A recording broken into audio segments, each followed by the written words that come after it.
اس دنیا میں ظاہری اعتبار سے اگر دیکھیں، ظاہری اعتبار سے عمومی انسانی سطح فکر پر رہتے ہوئے تو سب سے زیادہ جس نے امتحانات دیے ہیں وہ امام زین العابدین ہیں.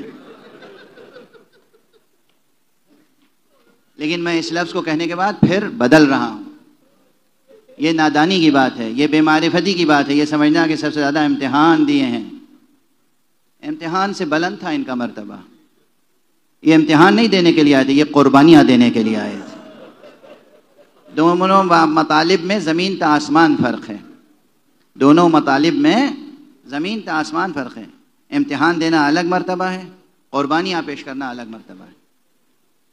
محمد اور آل محمد اس مرتبے میں بشریت کی ہدایت کے لیے قربانیاں دی ہیں، امتحان نہیں. ہاں بظاہر ایک عام انسان جو ان کی معرفت نہیں رکھتا، جو اس فلسفے سے واقف نہیں ہے، وہ سمجھتا ہے امتحان دے رہے تھے، مگر امتحان نہیں تھا. ہم امتحان دینے کے لیے پیدا ہوئے ہیں، وہ تو ہماری امتحانوں میں مدد کرنے کے لیے پیدا ہوئے ہیں. وہ قربانیاں دے رہے تھے، مگر ہاں قربانیاں بھی کیا قربانیاں تھیں. بس چند فقرے کہوں گا اور آپ تڑپ تڑپ کے گریہ کریں گے. اس سے بڑھ کے امتحان کیا ہوگا جو سید سجاد نے دیا ہے کہ بحیثیت امام چلتے ہوئے خیموں سے باہر نکل.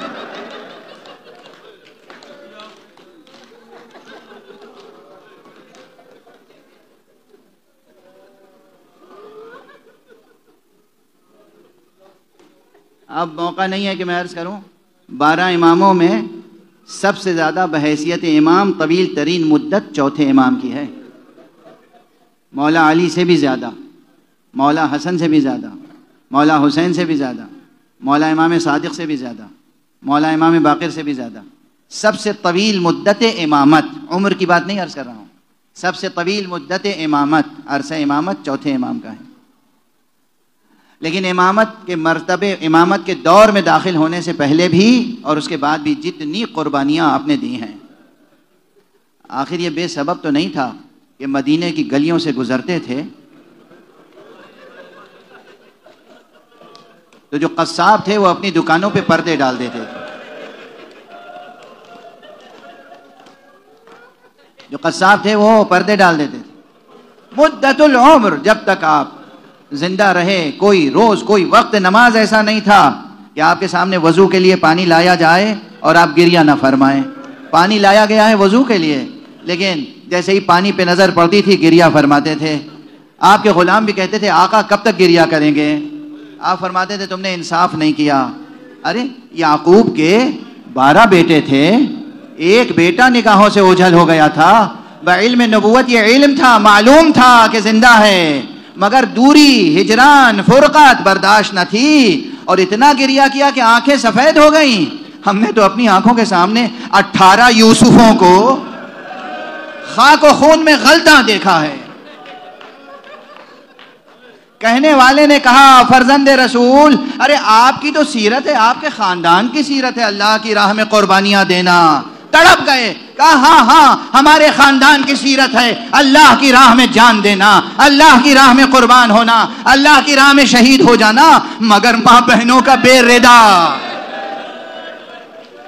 بازاروں میں پھرایا جانا، درباروں میں لے جایا جانا، یہ ہمارے خاندان کی سیرت نہیں رہی.